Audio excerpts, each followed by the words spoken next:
We're at the state park today with a lot of bugs. But I want to take a minute and talk about why I'm going to start doing paranormal investigations. I'm on a personal quest to understand truth, to understand consciousness, to try to figure out if consciousness is something that exists separate from form. And what I mean by that is form is your body, it's matter, it's everything physical. So is consciousness just an emergent property of matter? Right now, the greatest scientists, quantum physicists, philosophers, spiritualists, they can't prove what consciousness actually is. But there's definitely a lot of theories that consciousness exists separate from form. So that would be maybe spirit, maybe some kind of universal awareness, maybe a separate field that we're unaware of. But what I want to do is look at paranormal and see if there's some kind of evidence that there is something. I don't want to call it consciousness necessarily. I don't want to uh, create opinions on what I think something may or may not be, but I do want to look to see if there are things happening that seem to be happening outside of form. We're all familiar with ghosts, and I would imagine we've all seen the paranormal investigation shows. So what I want to do is I want to go to some of these locations and I want to see if there's no shit something going on. If there's doors opening, cabinets opening, disembodied voices, if there's paranormal activity that is occurring, and if it's real.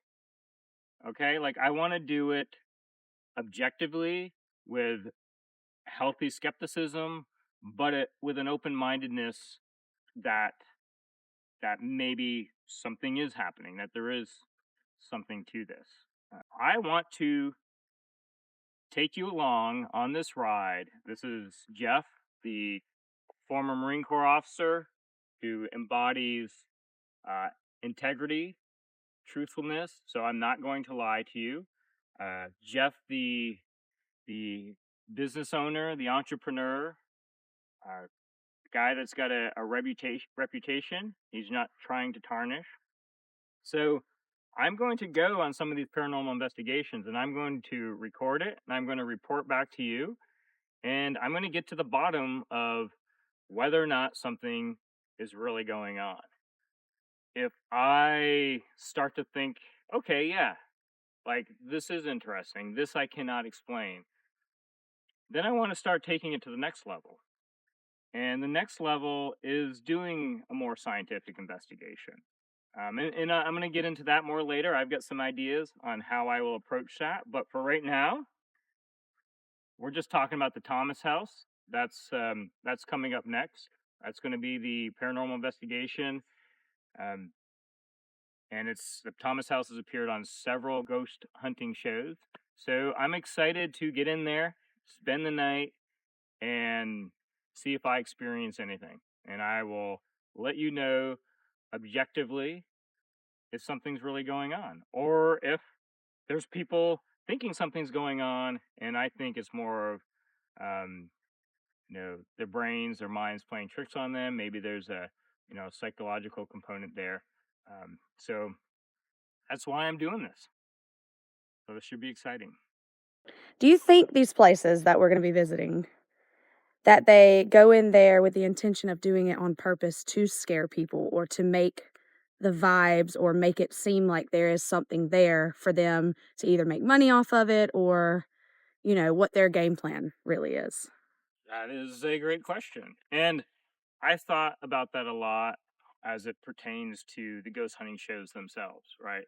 So the ghost hunting shows are entertainment, right? So people are tuning in, the producers need to get views, So the question is, what are they doing to get those views, right? What are they doing to get people to watch, which then helps them with their advertising dollars, which pays their salaries, right? So there's a conflict of interest to begin with.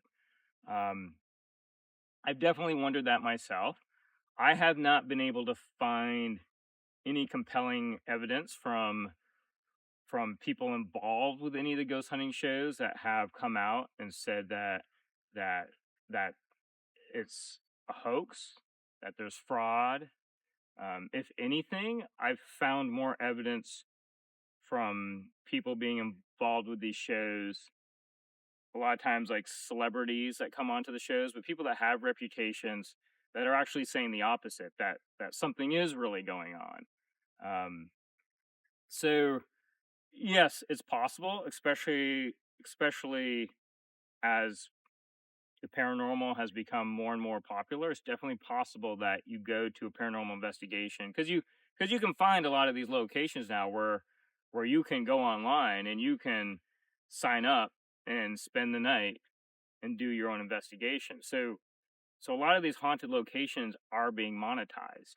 So in order to make money, the question is, are they going to do things to scare you to try to get people coming back to experience the paranormal? I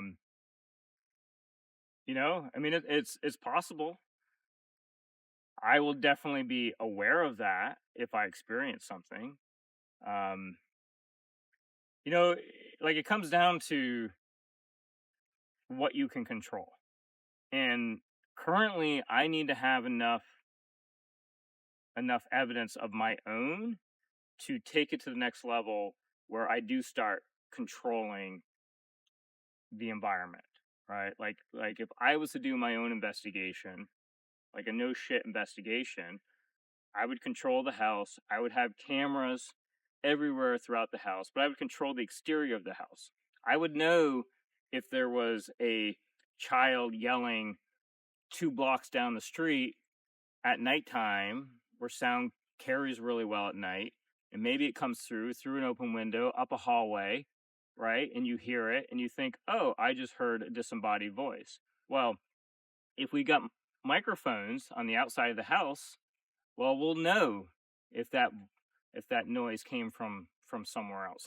So I haven't seen an investigation done where there's it's thoroughly controlled, where it's done in any scientific manner. It's not to say that it isn't happening or hasn't happened, but I think for a proper investigation, you've got to do it over a time frame of weeks or months, and you've got to be able to control the environment and the surroundings. And the reason why that's important is because it needs to be duplicated.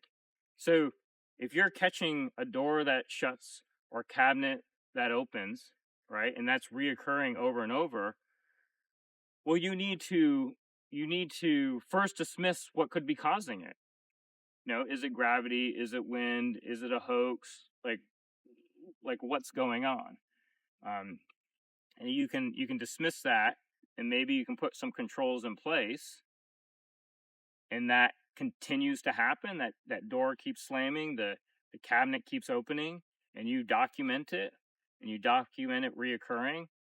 Well, now it's time to bring in another investigator or scientific body or somebody that can verify your results.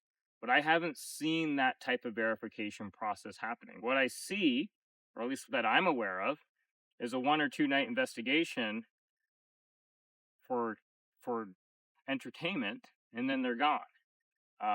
So I would really like to see a more rigorous scientific process occur. And so that's why I'm doing this. This is why I'm going on some of these paranormal investigations into well-known locations, because I'm going to come back and I'm going to tell you guys whether this is bullshit or not. And if it's not, if I think that I'm experiencing things that legitimately can't be explained, then it will be time to go to the next level. Then it will be time to do a more detailed, thorough investigation with more controls.